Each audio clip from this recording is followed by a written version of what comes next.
Depuis 1970, le nombre d'employés chez Hydro-Québec a explosé. On est loin du 12 012. Alain, ils sont maintenant 2 fois plus nombreux. Et dans une publication, on trouve que justement cette société est devenue trop grosse. Absolument, mais il faut dire que Hydro-Québec, au cours des 40 dernières années, a contribué largement au développement du Québec.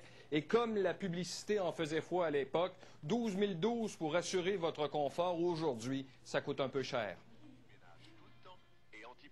En 40 ans, l'électricité est devenue la source d'énergie au Québec. Soyez jeune, soyez libre, soyez électrique.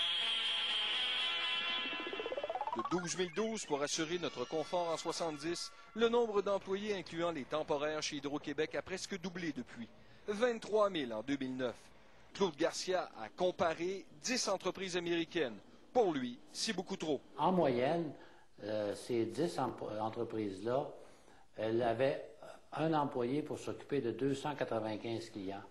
Tandis qu'à Hydro-Québec, c'était un employé qui s'occupait de 166 clients. L'auteur d'une étude sur la privatisation d'Hydro-Québec affirme qu'une meilleure gestion des frais d'exploitation permettrait de réaliser des économies. Ça veut dire que si on avait la même efficacité chez Hydro-Québec qu'on a chez les compagnies américaines, on pourrait avoir 1 milliard de bénéfices additionnels sans augmenter les tarifs. Malgré cela, on ne peut nier que ce fleuron a largement contribué au développement des régions. D'ailleurs, on lui avait donné la vocation de participer activement au développement économique du Québec, hein, ce qu'on avait appelé le fameux navire amiral de l'économie québécoise. En 40 ans, le nombre de ces barrages a plus que doublé.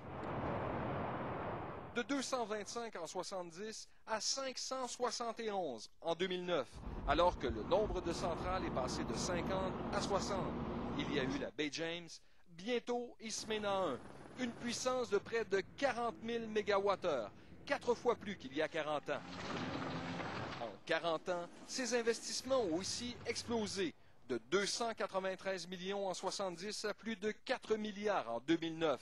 Hydro n'a cependant pas toujours été un bon investissement. Si j'avais eu la possibilité d'acheter une action d'Hydro-Québec à ce moment-là, ça n'aurait pas été rentable. Il faut attendre 1981 pour qu'Hydro verse des dividendes au gouvernement du Québec. En 2009, Hydro a versé 2 milliards 168 millions. Le gouvernement qui est propriétaire, lui, a accepté de ne pas recevoir de dividendes, de ne pas faire de gains, mais en contrepartie, on a eu des faibles prix de l'électricité. Rentable maintenant, oui. Mais durant cette période, sa dette est passée de près de 3 milliards à plus de 46 milliards. Alors que ses actifs, évalués à près de 4 milliards en 70, sont maintenant de près de 69 milliards de dollars. On a eu de bons tarifs pendant 40 ans, mais ça ne sera plus le cas, semble-t-il? Bien, écoutez, Pierre, au cours des 6 dernières années, les tarifs d'électricité ont augmenté de 18 % et avec la construction de nouveaux barrages, pensons entre autres à celui de la Romaine, eh bien, ces tarifs ne feront qu'augmenter. Ça fera l'objet d'un autre reportage plus tard cette semaine. Je dois vous dire que nous avons sollicité le PDG d'Hydro-Québec, Thierry Vandal, pour venir expliquer la situation. Il a décliné notre offre d'entrevue. Voilà, merci.